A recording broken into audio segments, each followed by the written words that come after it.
एक तरफ ब्रिटिश हुकूमत हिंसात्मक तरीके अपनाकर क्रूरता के साथ भारत के लोगों का और उनके आज़ादी के सपनों का दमन कर रही थी, वहीं दूसरी ओर एक बुजुर्ग व्यक्ति अहिंसा को अपनी ढाल बनाए उनका सामना करने के लिए खड़ा था।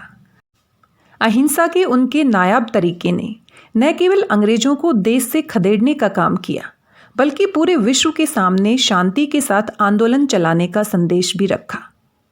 ये कहानी है राष्ट्रपिता महात्मा गांधी जी की। साबरमती के संत तूने कर दिया कमाल, दे दी हमें आज़ादी बिना खड़ग बिना ढाल। उनका पूरा जीवन, उनका एक एक काम न सिर्फ आज हमें देश के लिए कुछ करने की प्रेरणा देता है, बल्कि सच्चाई के रास्ते पर चलने का मार्गदर्शन भी करता है। महात्मा गांधी के आज़ादी के आंदोलन में भाग लेने से पहले तक आज़ादी का आंदोलन और उसका नेतृत्व केवल कुलीन वर्गों के हाथ में था। उनके आने के बाद आज़ादी की लड़ाई हर वर्ग, हर तबके के लोगों तक पहुंची और जन आंदोलन के रूप में उभर कर सामने आई। जलियांवाला हत्याकांड के बाद जब महात्मा गांधी ने असहयोग आंदोलन चलाया, तो शहरी क्षेत्र में मध्यम वर्ग और ग्रामीण क्षेत्र में किसानों, श्रमिकों और आदिवासियों का इसे व्यापक समर्थन मिला। इस आंदोलन ने अंग्रेजी हुकूमत की नींद उड़ा दी, पर चोरा चोरी में अहिंसा के सिद्धांतों के खिलाफ हुई हिंसक घटना के बाद गांधी जी ने आंदोलन वापस ले लिया। उन्होंने अंग्रेजों के नमक कानून के खिलाफ भी अभियान शुरू किया।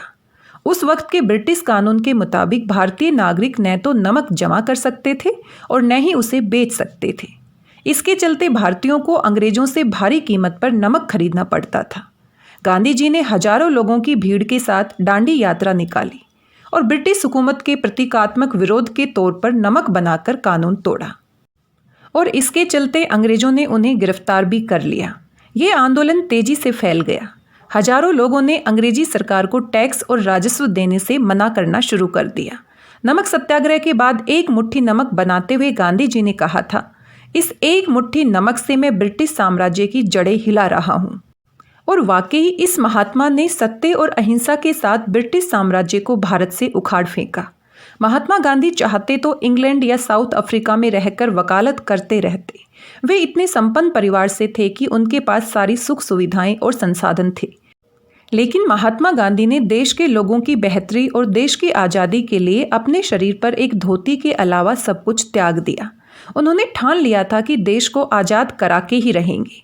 उनके त्याग और दृढ़ निश्चय के परिणाम स्वरूप देश को स्वतंत्रता मिली भी। हम सभी भारतवासी प्यार से उन्हें बापू कहकर बुलाते हैं। वे हमारे राष्ट्रपिता हैं। हम सलाम करते हैं उनकी सत्य और अहिंसा की इस नीति को। हम सलाम करते हैं उनकी सच्ची देशभक्ति की भावना को, और हमें इनके आदर्शों के ऊपर चलना है। जय हिंद, जय भारत।